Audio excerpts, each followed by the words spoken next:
Chapter 2: The Cult's Mask. As Mike delved deeper into the mysterious church-turned-cult, he became increasingly captivated by its enigmatic nature. The church, once unassuming, now housed an ever-growing congregation devoted to their charismatic leader, Nick. Intrigued by their unwavering loyalty, Mike yearned to uncover the truth behind the cult's allure. During Christmas, his followers would refer to him as Saint Nick. He frequented their gatherings, observing their rituals with a discerning eye.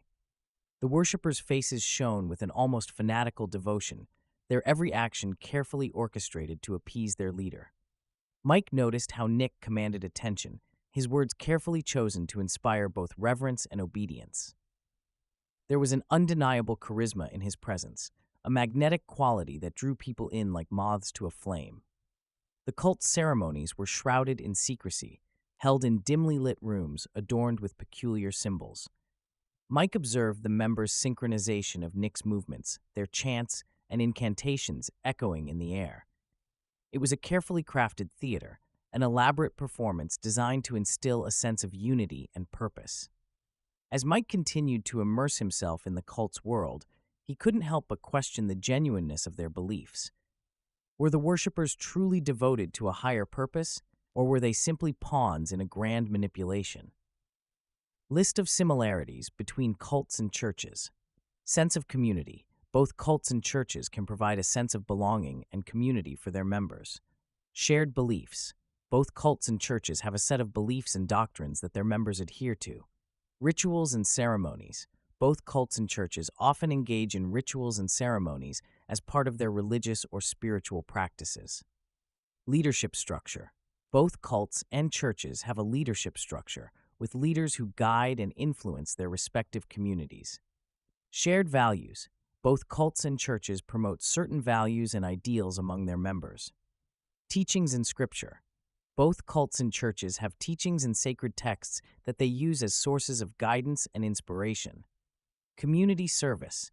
Both cults and churches may engage in community service activities, seeking to make a positive impact on society. Spiritual practices. Both cults and churches provide opportunities for spiritual growth and development through practices such as prayer, meditation, and worship. Seekers of truth. Both cults and churches attract individuals who are searching for meaning, purpose, and answers to life's existential questions. Support systems. Both cults and churches offer support systems for their members, providing emotional, spiritual, and sometimes practical assistance. List of some differences between cults and churches. Manipulation and control. Cults often share characteristics of manipulative tactics and exerting control over their members, while churches typically emphasize individual freedom and personal choice. Transparency. Churches tend to be more transparent in their operations and decision-making processes, whereas cults often operate in secrecy and restrict access to information. Recruitment techniques. Cults often employ aggressive and deceptive recruitment techniques, whereas churches typically rely on voluntary participation and open invitation. Doctrine. Flexibility. Churches may allow for a wider range of interpretations and beliefs within their religious framework, while cults often strictly enforce a singular, dogmatic belief system. Financial practices. Cults are often financially exploitative, coercing members into donating large sums of money, while churches usually rely on voluntary contributions and practice financial transparency. Separation from society. Cults tend to isolate their members from the wider society, encouraging separation from family and friends, whereas churches generally encourage engagement with the broader community. Critical thinking and questioning. Churches generally promote critical thinking and encourage members to question their beliefs, while cults discourage skepticism and independent thought. Accountability. Churches typically have established systems of accountability and checks and balances, whereas cult leaders often operate with unchecked authority. Worship style. Churches may have a variety of worship styles, including formal worship, contemporary music, or charismatic expressions, while cults often have distinct and rigid forms of worship. These are just to name a few. He began to notice subtle signs of control and manipulation woven into the fabric of their interactions. The followers seemed to hang on to Nick's every word, their identities merging with his ideology. Their individuality appeared to dissipate as they fell deeper under his spell. If Nick purchased a car or house, his followers purchased one too. If Nick ate certain foods, his followers ate the same. Nick made money on every purchase, as his organization was also the real estate broker and car dealership. If he wanted $1,000 next week, he would announce that he was making a significant purchase, and he would immediately benefit from the influence he had on his followers.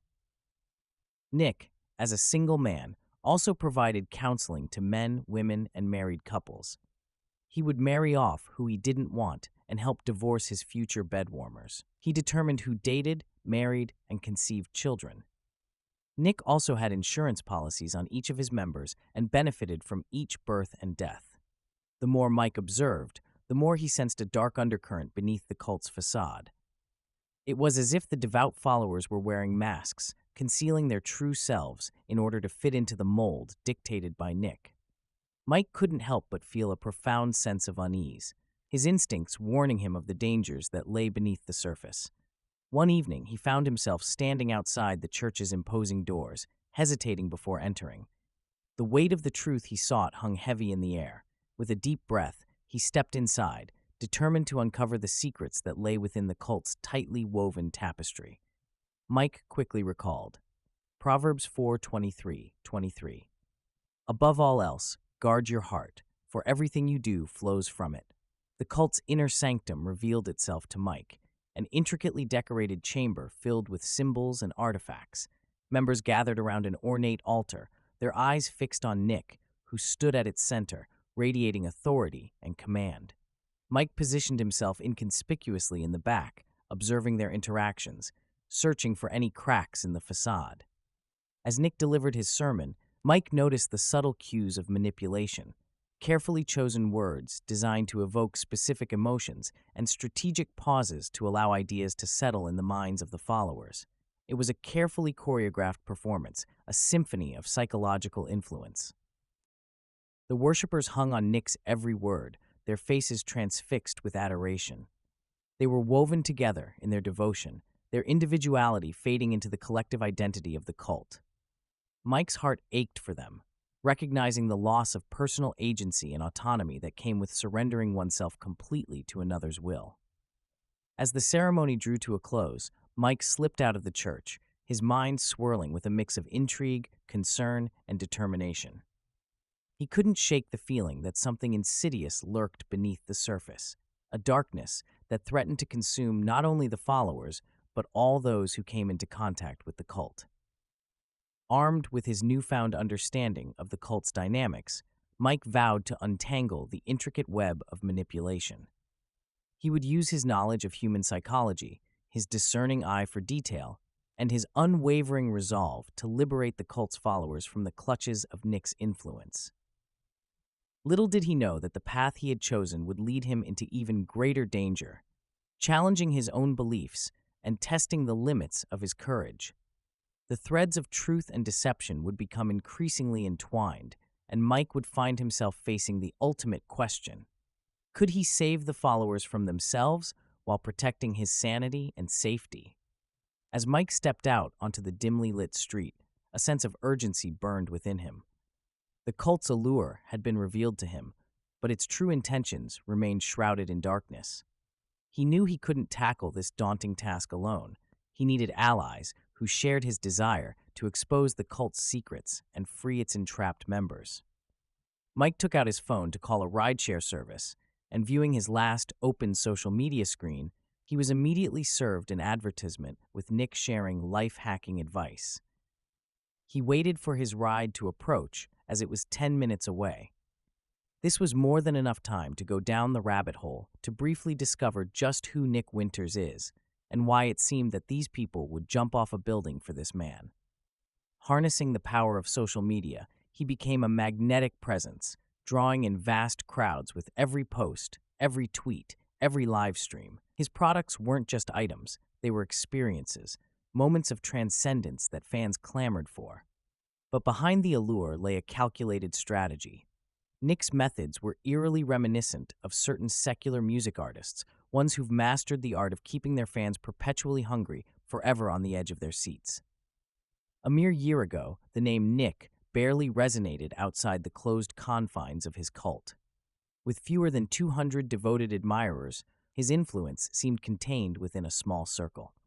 Yet, in a remarkably short span, a seismic shift has occurred. Today, Nick's sphere of influence has expanded exponentially.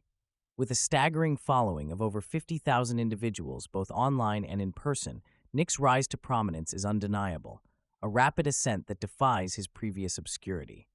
However, this newfound prominence isn't without its complications. As the hunger for greater influence gnaws at Nick, he grapples with a complex reality. Some of his once loyal followers are slipping away, their dedication wavering. The murmurs of local millennials reverberate with tales of these diminishing allegiances. For Nick, this attrition is more than a mere setback. It's a chink in the armor of his influence. To combat this erosion, he has embraced a revolutionary approach, one that underscores his cunning adaptability. Fueled by both the insatiable thirst for more followers and the acute sting of losing them, Nick has ventured into uncharted territory, the realm of cutting-edge technology. He has harnessed the power of AI-generated content, utilizing algorithms to meticulously craft activities, speeches, and presentations. With this digital wizardry, he weaves a web of content that captivates his growing audience, keeping them ensnared within his grasp. This calculated fusion of age-old manipulation and futuristic innovation epitomizes Nick's relentless pursuit of dominance and unyielding control. AI has evolved so much over time. Teachers, politicians, speakers, and anyone who provides guidance and leadership uses the AI programs to enhance their abilities, skills, and image.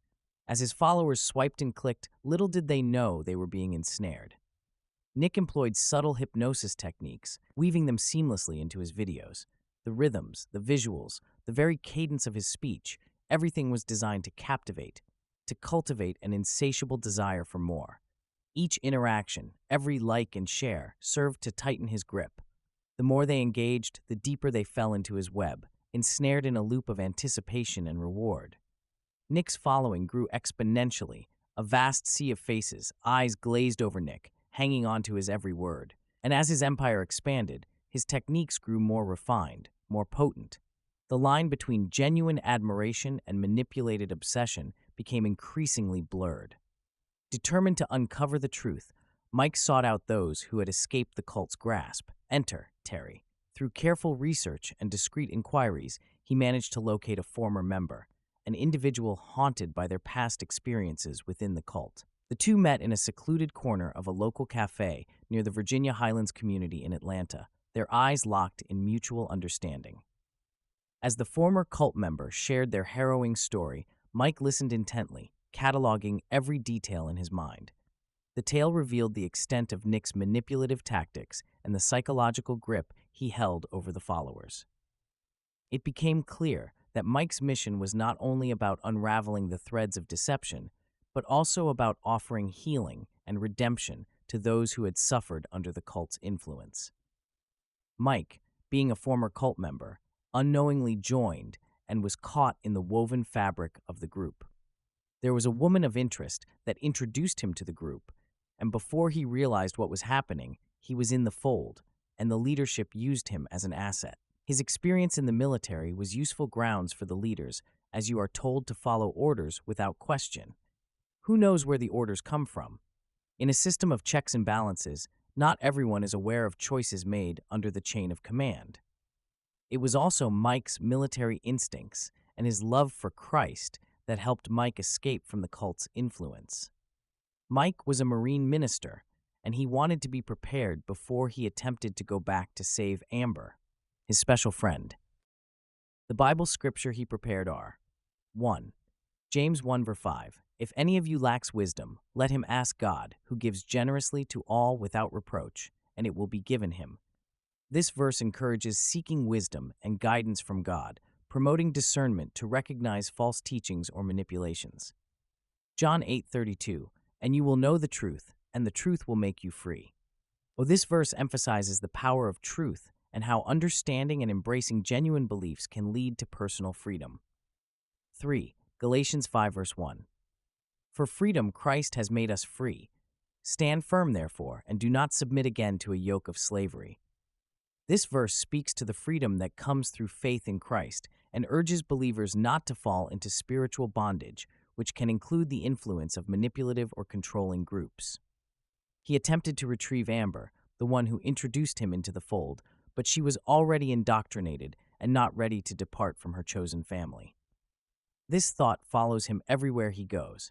Afraid to make friends, date, or marry, he is not sure of anyone he meets, so he stays to himself. To meet people who have survived similar experiences was hopeful, and now Mike feels confident to connect again with like-minded people to save the flock. Together, Mike and his newfound ally began to strategize, carefully planning their next moves.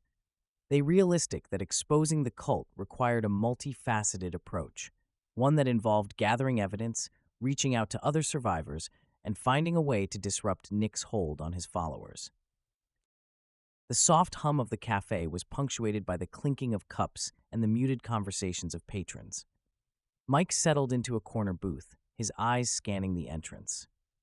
Moments later, Terry walked in, his face drawn and serious. "Mike, thanks for meeting me, Terry. Something's been gnawing at me, and I had a feeling you might have some insights." Terry, shoot. "I've been observing Nick's tactics on social media, the way he engages with his audience. It's eerily reminiscent of, I don't know, cult behavior?" "You're not wrong. Think about it. Social media platforms foster a certain culture, right? They cultivate relationships, create communities, and people become followers. It's almost too on the nose." "Exactly. And when someone amasses a huge following, we often say they have a cult-like following. It's not just a play on words, Mike. The mechanics are uncannily similar." "I see what you're getting at. So, you're saying Nick's using these platforms to essentially run a modern-day cult?" "In many ways, yes. The constant engagement, the feedback loop, it's all designed to keep people hooked, dependent. Social media can be a tool for good, but in the hands of someone like Nick, it's a weapon. It amplifies the very principles that cults have thrived on for centuries." "It's chilling when you put it that way. We've given him, and others like him, a platform to expand their influence unchecked. And the scariest part? It's all happening in plain sight, hidden behind the appearance of engagement and community building. We need to expose this, Mike, before more people get ensnared." As their conversation deepened, Mike felt a renewed sense of purpose. The digital age had given rise to a new kind of threat, and it was up to them to shed light on it. As Mike and Terry delved deeper into their discussion, the cafe's ambient noise faded into the background. But just as Terry finished his point, a gentle voice chimed in. "Waitress, excuse me for eavesdropping, but I couldn't help overhearing your conversation about Nick and social media." Mike, looking up in surprise. "Oh, sorry. We didn't mean to be so loud."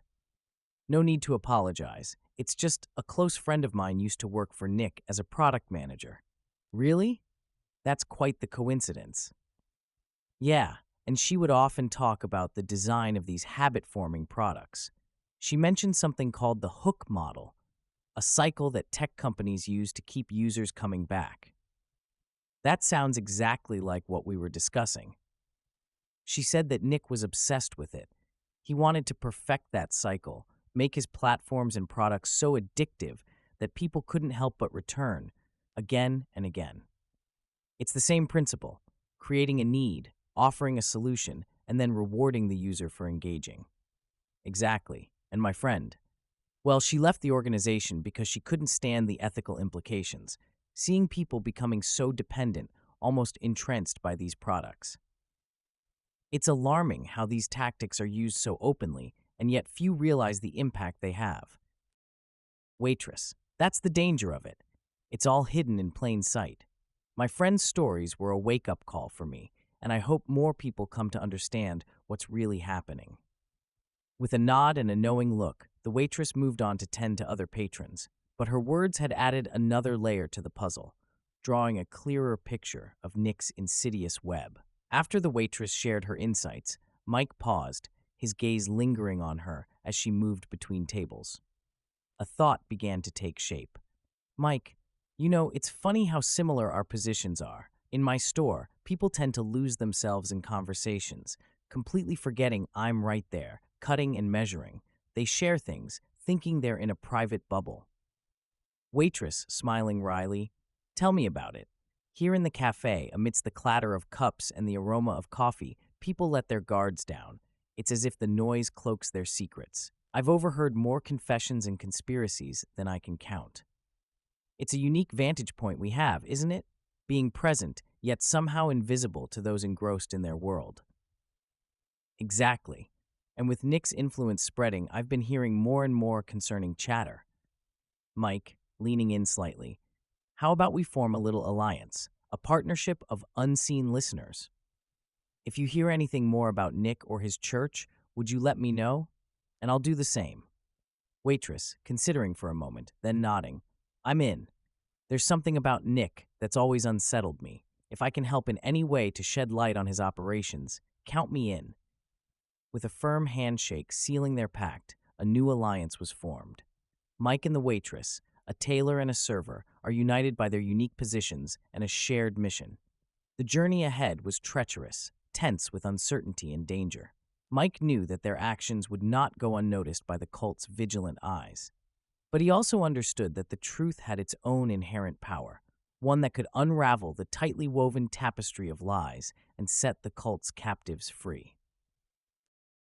Their first step was to connect with other survivors who had managed to break free from Nick's grip. Through discreet channels and online forums, they made contact with individuals who had lived through the cult's indoctrination. Each survivor had a unique story to tell, their experiences serving as pieces of a larger puzzle that would expose the true nature of the cult. With a growing network of survivors, Mike and his ally compiled testimonies and evidence of the cult's activities. They meticulously pieced together the dark underbelly of the organization, uncovering tales of manipulation, emotional coercion, and exploitation. The more they delved into the cult's operations, the more sinister the truth became. To ensure their safety and maintain secrecy, Mike and his ally adopted code names and communicated through encrypted channels. They understood the gravity of their mission, knowing that one misstep could spell disaster not only for themselves but for the vulnerable individuals still trapped in the cult's clutches.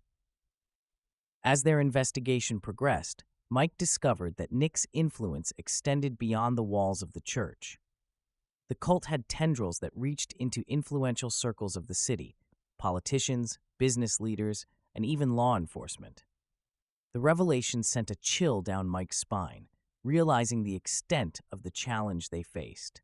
To confront the powerful network of the cult, Mike and his ally knew they needed a tech-savvy hacker who could expose the organization's digital footprint and protect their own identities. Through their network, they identified a skilled individual named Luna, renowned for her prowess in navigating the dark corners of the internet. With Luna on their side, they gained a valuable ally and a formidable weapon against the cult's manipulation. Together, Mike, Luna, and the survivors meticulously constructed a plan to dismantle the cult's influence. They mapped out the intricate connections, identified key figures within the organization, and strategic ways to expose the truth while protecting the vulnerable members who might suffer backlash from the cult's leaders.